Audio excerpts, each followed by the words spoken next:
Heatwave's music has always been a tremendous inspiration for me. And one of my favorite albums by them is their second album, Central Heating.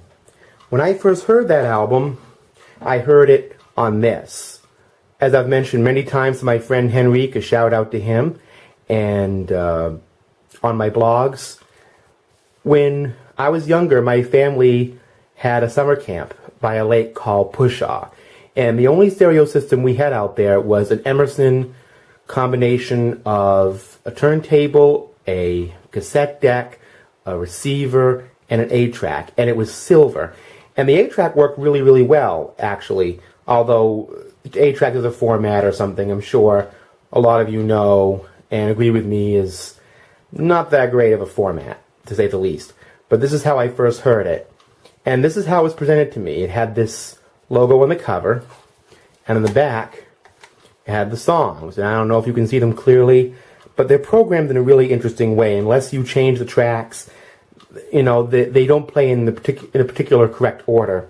And I'm sure this 8-track plays really well today, but there's no picture of the band. I remember my brother playing this along with albums like Stevie Wonder's Songs in the Key of Life and a Barry White album called The Man a lot. And I knew who Barry White was. You know, I knew what Stevie Wonder was, and his face was on the cover of that album. But I looked at this album, and I listened to these songs and thought, who are these people? You know, and I told my mother, what do these people look like? Do you know? Have you seen them on TV? Who are they? You know, what instruments do they play? You know, I wanted to know more about this group. This was the first group that really stirred my musical curiosity. Well, Heatwave actually came out of Dayton, Ohio. Two brothers, Johnnie and Keith Wilder. You know, Johnnie was the main man of the group. He was a very strong leader and really knew how to mobilize everybody. He and Keith were in the Army. They were stationed in Europe, and when they got together a bunch of people that became the first lineup of Heatwave, and one of them was a British keyboardist named Rod Temperton. Now, he died about a year ago, but Johnnie got into a terrible car accident that rendered him a paraplegic in 1979, and Heatwave had some albums after that, and I remember getting those in the 90s at record shops. I think it was at Rochester, New York, actually, on a vacation with my family there. They had a vinyl record shop, and I found them really, really cheaply, and I was very impressed. And those albums were Hot Property and Current, which was from 1982. Hot Property was from 79. And later on eBay, I finally found the last album I hadn't heard from them on vinyl, called Candles, which was from 1981, I believe. And now I have those all on CD, and they're among my very favorite music. But the fact of the matter was, no matter how you slice it, this is the album that started it all for me. And this was actually given to me as a repeat by my boyfriend, but I actually had it on CD, and my parents actually have a vinyl copy that's right in the room next to where I'm shooting this, in the basement, actually. But when I got this album on vinyl, they actually had their vinyl copy first before I got the CD. I got the answer to my age-old question. This is before the internet, obviously. This is what Heatwave looked like. They were a 7-piece group that were multiracial, multi-continental. And here's Johnnie Wilder, here's Rod Temperton, Mario Mantese, Eric Johns, Ernest Bilbo Berger, who was a drummer from the Czech Republic, and Roy Carter. Now, Heatwave have a history checkered with tragedy. Their first guitar player, before their first album ever came out, was the guy named Jesse Witten, and he was stabbed to death. And, you know, they had to put in Roy Carter to succeed him. And Mario Montese suffered a similar fate around the time this album came out and they started going on the road. Now, we've lost another member of Heatwave several days ago before the windstorm hit and knocked out the power in our home for about, I would say, 45 hours, not quite 2 days. The power came on earlier last night, and it was a nasty experience really scary for me, literally being in the dark. No ambient light, no sound. It was like everything was kind of crunching in on me. And I was thinking of listening to music, and music like this. You know, it kept me relatively sane, even if I couldn't sleep. And that's the power of music like this. Even when you can't physically hear it, it stays in your head and tells you, somehow, it's all right. And that brings me to the fact that I'm actually doing this video over again. I did it before, but I didn't have the A track in it, and I wanted to present that because that's an important part of my history with this album. So this is going to be a vinyl album review, and it's also going to be a tribute to the departed Keith Wilder. Keith added me as a friend on Facebook when I did a good review of some Heatwave material on my blog.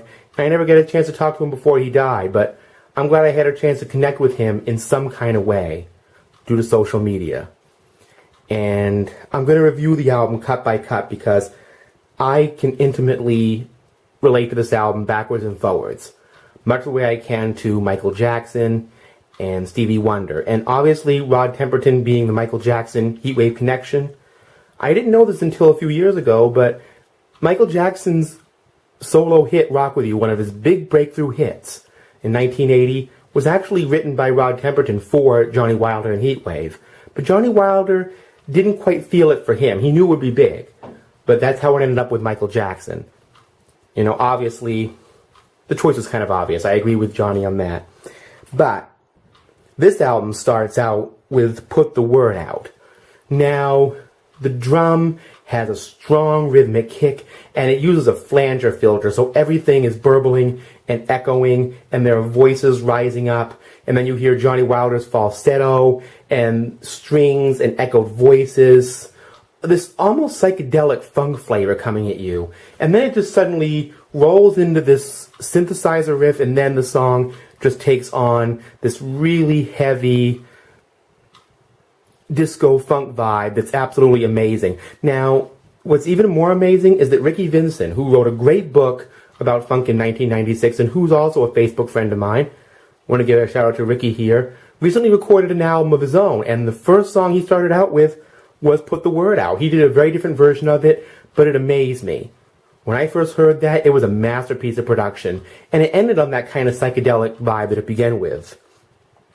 Now, Send Down for Sunshine is a slowed down, super funky clavinet bass groove, and it's sung by Keith Wilder. And I always loved Keith's voice. You know, Johnny had an amazing sound. He had a falsetto that could sustain and a low voice that could croon like you wouldn't believe. But, you know, Keith had a great voice for funk. You know, he had great growls. He had a great croon of his own. I just loved the gospel, soul, funk vibe that he gave it, the deeper voice. It was like Earth, Wind, and Fire, you know. Maurice White once said, you know, he thought Philip Bailey would do all the singing, but he didn't really know about his low voice yet. He thought this guy was a falsetto singer, and he thought that he had to do the lower voice stuff. And that resulted in a great dynamic. They both did falsetto, obviously, in that group. And Keith and Johnny kind of do that, too. As a matter of fact, you know, sometimes, especially on other albums, their voices are kind of indistinguishable. But on this one, you can tell. And Send Out for Sunshine is a great showcase for Keith because he gets that heavy gospel cry, which is put to great service. This is a song about a guy who's dealing with a tax man.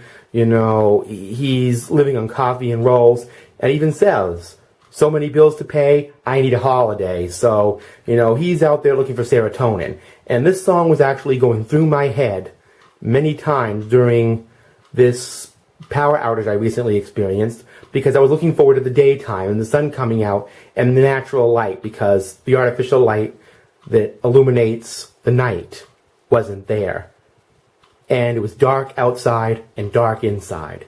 And it made me fear the night. And this song really shows the power of putting that good old sun on the case, like it said. And, you know, I really love and I need my light. So that's an important song for me personally. Central Heating is a quintessential Heatwave groove. You know, it has that little shuffling rhythm. You know, the rhythm guitar is going right along with it. And it has these sort of jazzy harmonics and this little scat thing. Rod Temperton always inserted a lot of jazz flavor into his music, and you really hear it there. And it begins with this little rhythm guitar lick with these almost Spike Jones-like vaudevillian sounds, which is almost novelty-like. But again, the whole idea is sun and heat and radiance, that there's a hotness to the music, and they're constantly using it as a metaphor in that song. And I just love its jazziness, and its kind of little comic effects are really fantastic. Also reminds me of another Dayton group called Slave. You know, they had a song called Slide, which used a bicycle whistle as a production element, and that has a similar vibe to that. Now, on the end of the first side of this album, there's a song called Happiness Togetherness, which is, again, a kind of a jazzy soul kind of shuffle. And the thing about that song is Johnnie Wilder glides from his mid-vocal tone to his falsetto with just almost like a push of a button. You know, I know it's a lot of effort and a lot of hard work, but he just makes it sound so easy, and that's just a beautiful song. Now, the one song that most people know from this album is the groove line. It starts out with a synth bass pulse, and then you get this rhythm guitar, and then the synth bass during most of it is this big thundering monster. It almost sounds like a string section. It is this, like a very deep orchestral string, bass, and cello section. It's this booming sound. And, you know, there are all these complex refrains and bridges, and there's this honky-tonk piano solo by Temperton in the middle of it. And it also introduces that classic disco chant that, you know, a lot of people who were dancers and who lived during the 70s know and often do very well. And that's that woo, woo, you know, that's not really melodically in sync with the song, but you all know that. And, you know, it goes right with the groove line. You know, the music of a moving train. James Brown used that, the JB monorail. You know, funk often had this train metaphor in it, and that really extended on that. Now, Mind-Blowing Decisions is kind of a mid-tempo song, really, and it's one of Heatwave's most defining songs, one of their great ballad hits, another great tender love song by Johnnie Wilder with all these great romantic refrains, great strings. But when I first heard it on my CD edition of the Candles album in the extended mix, the second half of it, goes right into the song that's pretty straight up reggae. And you don't really hear that element in this song so well because of the way it's produced, but it's get a mild reggae tone underneath it all. And that's one thing Henrik Hopkins has taught me about music. Henrik, shout out to you, is to look for the bass line of what it is. Not just sweeteners on the top or even different rhythmic ideas that are added, but the bass line of it, not the bass guitar line or anything like that, or the bass sound line, but the bass level of the music, the bottom line of it. And the bottom line of that is actually reggae. And when you hear that long version, look it up on YouTube or get it on an extended edition somewhere, you'll hear that. Star of the Story is the closest thing that I would ever say has come in my mind to a transcendent musical daydream. You know, I think it is Rod Temperton's masterpiece.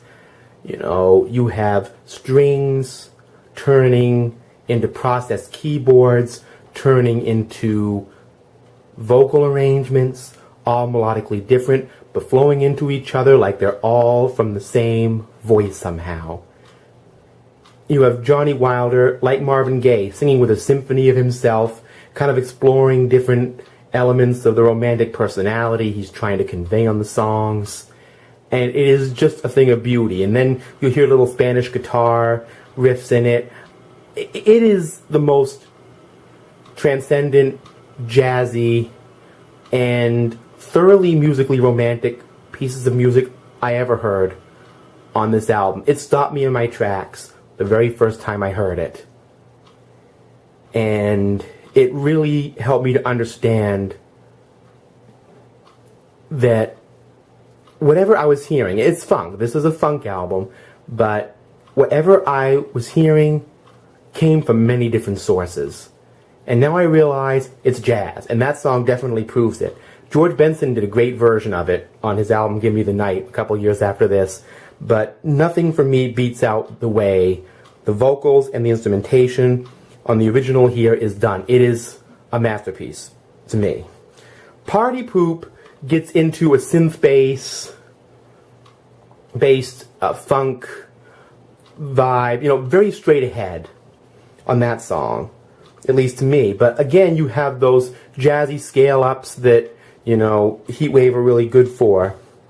And the album ends with a song called Leavin' for a Dream, which is a really densely arranged ballad with these great melodies. Johnnie Wilder was so good at expressing these melodies and writing them. And this is a Rod Temperton song, Leavin' for a Dream. And the album was produced by, of course, the same man who produced their first album, the British musician and songwriter Barry Blue. But, as mournful as this is to say, the triad of Heatwave are here, the creative triad, and as of Sunday, they're all gone. And as far as I'm concerned, this remains their legacy. There's a lot of music that's preserved by the United States and Britain, for the purposes of history. With the advent of the internet, that may happen a lot easier. But I sincerely hope this is one of those albums that is preserved for that reason and for another very important reason. All of my life, up until very recently actually, I always heard the term disco, or the disco era, as a pejorative term. People would often say, disco sucked. It sucked the life out of music. It made sure you had to dance to it. You had to know all the dances. There were little issues of jealousy and envy in there, I'm sure. But the fact of the matter was, as George Clinton said about funk in the early 70s, disco was a really bad word. But I learned that was not a universal condition, because the disco era also produced Giorgio Moroder and Donna Summer. It produced Chic, one of the most amazing bands that have existed. Nile Rodgers and the late Bernard Edwards. And disco produced some amazing things. And this album in particular, it came out of the disco era. These songs could certainly work in the disco and had disco influences. But the fact of the matter is, yes, funk plays a part in it. But there's some very advanced jazzy dynamics and swing era and even, bebop style melodic refrains that, you wouldn't think of coming from a music that has been said to suck. So if any of you out there look at the disco era, and even if you just say, oh, Groove Line was a cute little song from the 70s, but, it's not really that big a deal. Don't buy a Heatwave Greatest Hits album or anything. Buy this album. Listen to songs like Star of a Story. Listen to the beginning, especially, of Put the Word Out. Listen to songs like that. And I have this feeling that you'll probably come out of it realizing that maybe the disco era and the disco music wasn't what we thought it was. That there was more going on there. And to me, that's the importance of what Johnnie Wilder did, what Rod Temperton did especially, as a songwriter and a musician, and what Keith Wilder did with his funky side of it. Because Keith Wilder, as far as the vocals, he bought the funk. To me, he bought the funk, and that's what really made this album special. Keith Wilder bringing that funk, Johnny bringing that soul, and Rod Temperton bringing that jazz. And that's why Heatwave is special to me, and that's why I wanted to wish Keith Wilder and his family all the best right now. Nothing but good memories of a favorite album by a favorite band. Peace.